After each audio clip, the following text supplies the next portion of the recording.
All right, so there's like a special case of inflation and recession where you can have a little bit of both, and we call that stagflation.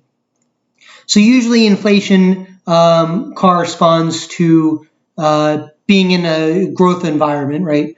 The inflationary gap is where potential GDP is greater than equilibrium GDP. However, there's a possibility that you can have both a recession and inflation at the same time, and this is like kind of the worst of both worlds. Sometimes it's because of normal economic reasons, like there's a long period of growth, so naturally supply needs to shift back in to correct the aggregate supply shock. Excuse me. I gave the second part away. Sometimes it's to correct the inflationary gap that arose from the economy being in growth mode for so long, right? Like how we showed the aggregate supply curve shifting in, leading to a decrease in equilibrium GDP and higher price levels. That's both recession and inflation. But sometimes it's because of what's called a supply shock. So we're going to talk about both cases here. All right. So once again, inflation and stagnation. You take the two terms, you add them up. Some British dude in like the 60s was like, "Oh, we're going to call it stagflation," and that stuck. I think it's corny, but who cares what I think? So it's normal after periods where you're in an inflationary gap for so long. Okay, so the economy is going to move from above your potential GDP levels to lower levels. We showed that before, but I can show it again. Right, so if this is your potential GDP, if this is your equilibrium GDP here, okay, this is your potential GDP, right? The size of your inflationary gap is from this point to this point, okay, or here to here, okay? That's your inflationary gap. In order to correct it, prices are going to rise, okay? Inflation, okay? What else is going to happen? So when prices rise, the supply curve is going to shift to the left, okay? So basically it's going to go from here to here. So all levels of output are going to be lower for the same level of price, right? So at this equilibrium, the old equilibrium price, the old output was here, now it's here. Okay, so it's a decrease in supply. Okay, quantity supplied is decreasing. Okay, the new equilibrium is going to be at potential GDP. The new equilibrium price is going to be higher. New equilibrium GDP is going to be lower. Okay.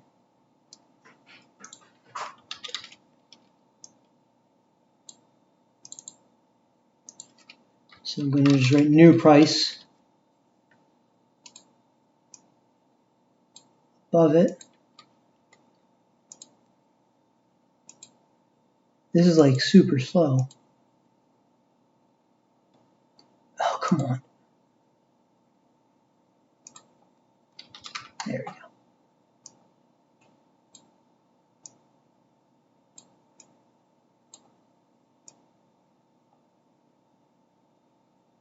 Okay, so your new equilibrium price is higher than your old equilibrium price, and your new GDP is lower than your old GDP.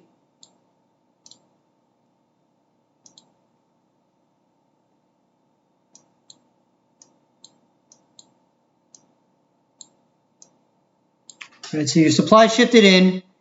Okay, in doing so, you have a new equilibrium price that's higher and a new GDP that's lower. The higher price is what we call inflation. Lower GDP is what we call recession. Okay. It could be. It says stagnation. Stagnation usually means static, like it's not growing. So it could be the case that over time your potential GDP is going to. Oh, sorry. over time, your potential GDP is going to increase.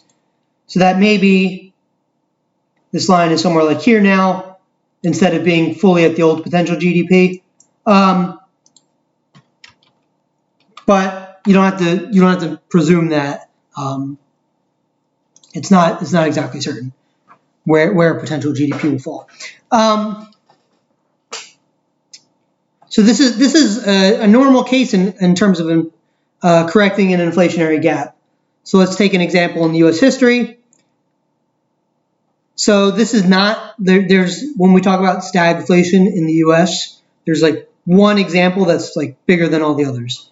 It's like talking about the Depression. When you say the Depression, we're not talking about other periods of depression that aren't 1929. We're talking about the Depression, right? Similarly, stagflation, there's like one period of stagflation that people say like this is stagflation, but that's not the only case of stagflation, just like the Great Depression isn't the only case of depression, okay? Okay, so in the 80s, you had a long period of expansion. Unemployment was well below full employment, okay, which can happen because full employment doesn't mean that there's no unemployment. It means that there's no cyclical unemployment, okay? So essentially, unemployment outpaced cyclical unemployment, okay? So there was an inflationary gap. In 1988 to 1990, inflation increased, so wages started rising, right? Leading to the rise of price growth, okay? In that same period of time, give or take, real GDP dropped from 3.5 to real GDP growth dropped from 3.5% to negative 0.5%. So you actually had a drop in real GDP. So essentially, in this case, what happened was your potential GDP did move out closer to equilibrium GDP, the old equilibrium, but nonetheless, supply still contracted in. There was inflation, and there was price growth. Okay, so a little bit of a GDP drop and some price growth. Okay. By the mid-1990s, the inflationary gap disappeared. Okay. So that's one case of stagflation. But like I said, there's a bigger case of stagflation. Okay. And it's not always the case that it's going to happen because of an inflationary gap that leads to a boom. Okay. We could be in, let's move this bad boy out actually. Won't move.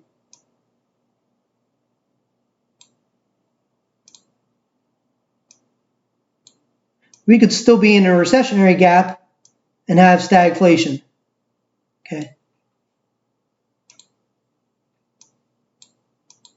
Ugh.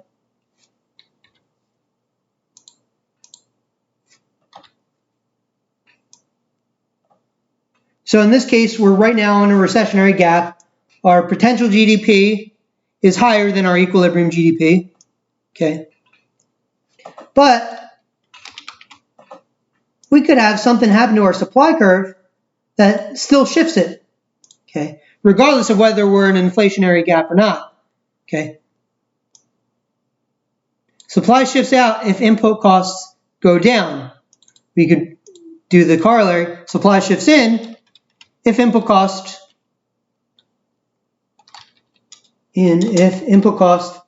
go up. Okay. In the 70s, one particular input cost went up. So they were already in a recession.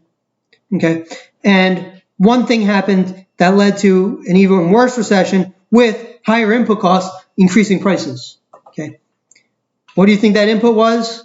As always, the bane of the economy's existence, the bane of the planet's existence, oil. Okay. Bane of foreign policy's existence, you can add to that. Okay. In the 70s, there was a sudden oil shock that led to higher oil prices. Okay, so the supply of oil was lower than they expected it to be, leading to increased prices of oil. Okay, if oil prices go up, well, guess what? Every factory that runs on oil, every worker who drives to work, every person person, door-to-door salesman who relies on oil to get from job to job, right? All their input costs went up, okay? Leading to increased cost for business, leading to a shift left of the supply curve, okay? So even though there was no inflationary gap, right, there's still inflation, and it's still leading to the same recession, okay? So you can still have stagflation even if you're not coming down from inflation itself, an inflationary gap, okay?